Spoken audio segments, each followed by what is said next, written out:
Mul on siin tähtis vaat see täishäälik. Siia tuleb kirjutada sinna. Nii, nüüd see teine kast. Selle paneme punase, see meid praegust momendil ei huvita. Ja nüüd paneme siia kolmandas number 1, 2, 3. Esimene kääne, teine kääne või kuidas nimetab, omastav, osastav. Ja minul esimene samm on siis see, et tood selle nimetava tüve, paned siia samasse. Mul on sõna vend, aga see vend ei ole kõik. Kapp on võib-olla parem isegi, jah. Kapp. Ja siia paned, see on nüüd esimene, number 1. Ja siia paned ka lihtsalt selle kapp. Nüüd siis teisele täpses laadile täpselt samamoodi. Teine samm on sul siis niiviisi. See on nimetav. Ma panen lihtsalt selle.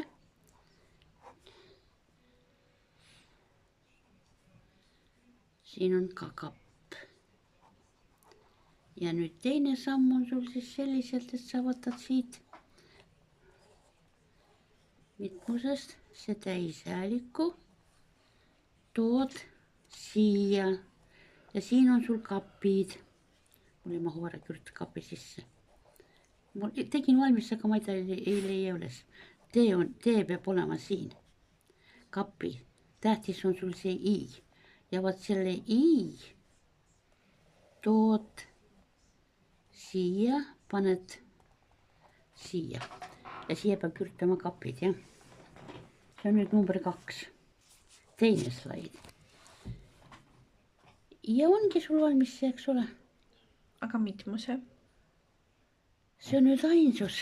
Mitmuse osastavad ma alguses ei võtagi. Mina võtan nüüd selle sama, teen mitmuse omastava praegu siit. Sest alguses tuleb... Mul on juba vaja mitmusest osastavad. Siis täpselt samamoodi, et nad värvi vaataksid, eks ole. Kapp, siia kindlasti jah, 1 ja 3. Siis nii, 2, 3, mina alati panen, siin on varagus 2, 3. Kappi, siin on see täishäälik sul see, ma olen tavaliselt pannud see rohelisega, aga mul oli rohelist, ma võtnud kaasa kappi. Ja nüüd siit samast number 3 tuleb mitmuse.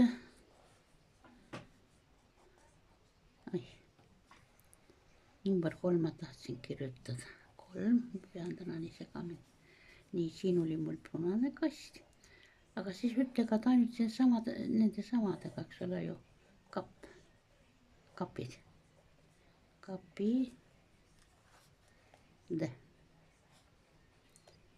Nii, ja siit tuleb siis, siin on kõik mustad. Vaat miks seda mitmuse omastavad enne mina võtan? Sellepärast, et siis näitan, et vaat siit tuleb, ei mitte, kus ma nüüd teen.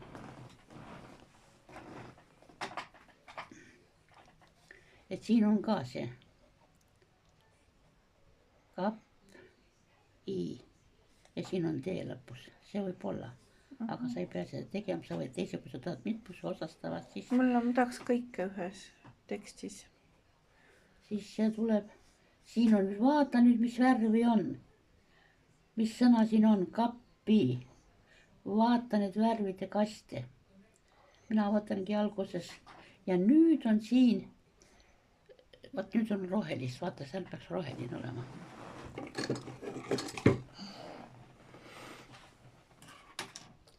Siin on teist värvi.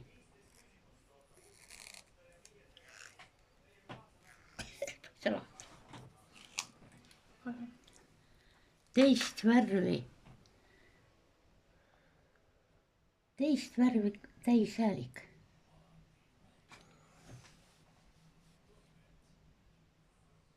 Ja vaat nüüd siit panedki selle tuleb, tiige, peeni ja uriseb. et teile see aitab, eks ole ju, seda sa oskad teha Jah. ja tuleb tigepeni. Ja algul ma harjutan neid, kus on U läheb E-ks, I läheb E-ks, E läheb I. Ja siis, kui see on enam-vähem selge, seda 1 tunniga ei saa. Seda tuleb 1 tunnis teha või 2 tunnis isegi. Ja uuriseb, vaat see A lõpuline on kõige lõpuks jääb sisse, siin on 3 võimalust. Ja nüüd ongi nüüd probleem selles, millal siis on, kui see siin ei ole, see on lihtne tegelikult, selle nad saavad päris kiiresti selgeks. Vaata, siis on, mina võtsin neid sõnusid, mis siin on. Ja mul on need sõnad kõik olemas. Ja siin tabelis on nii palju neid lühikesi tüüpe.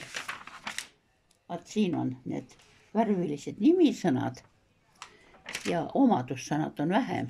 Aga siis las nad otsivad välja ja algus ma teen kõik need, noh see, kus on see I, tuuleb tiigepeni. Ja nüüd kui A on,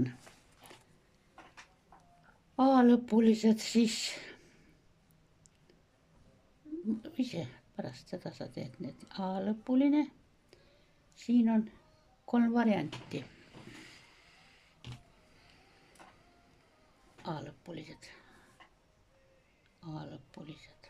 Ei oska praegu sulle. Nii, mina olen väga lihtsalt teinud. Pikad. Ei, see on lihtsalt see. Männid, kuused, kased, lepad. Näiteks lepp. Lepp. Leppa.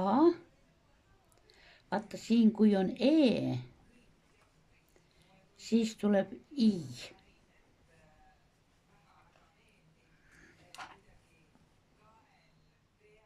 Ja neid sõnu on väga palju. A. Ja ma rohkem ei teegi, mitmuse osastav on I, kui siin on. Ja siis ma annan selle X-M kodus. Sütt. X. M. Et see aitab natuke meeldib, pidage need tähed, ma teen teist värvi, eks ole ju. Sööb, 2 sööd, kodus, O ja Ö, U ja Ü. Need on, ma ütlen juurde, et need on ümmargused tähed. Sütt pluss 2 U-d ja 2 O-d oli vist ka. Siin muidugi on erandid, aga see üldreegel, see on kõige lihtsam. Ja kui meil on see I ja kui meil on U, mustad musti, mustad musti. Ja kui meil on teine ja tähendab ülejäänud tähtedega on U. Ülejäänud on U. Aga siin on erandid, eks ole, ülejäänud on U ja siin on nüüd need sõnad laev, kus on see diftong. Vaat seda peab nendele ka selgitama, et kui on 2 erinevat täishäälikut ja tavaliselt need on ühesilbilised sõnad, et see on diftong, et siis on see tavaliselt laevu, laud, laudu, laud, laudu. Ja neid sõnu on päris palju. Ja siis tuleb siin kohe, aga millal siis see on? Vaat need on siin erandid. Mul on need olemas. Ube ja nüüd paneb siis see lõpulised erandid. 3 on nagu erandid. Seal on nüüd rohkem ka veel ja seal on need veel. Aga kas sa nüüd said aru sellest ka midagi? No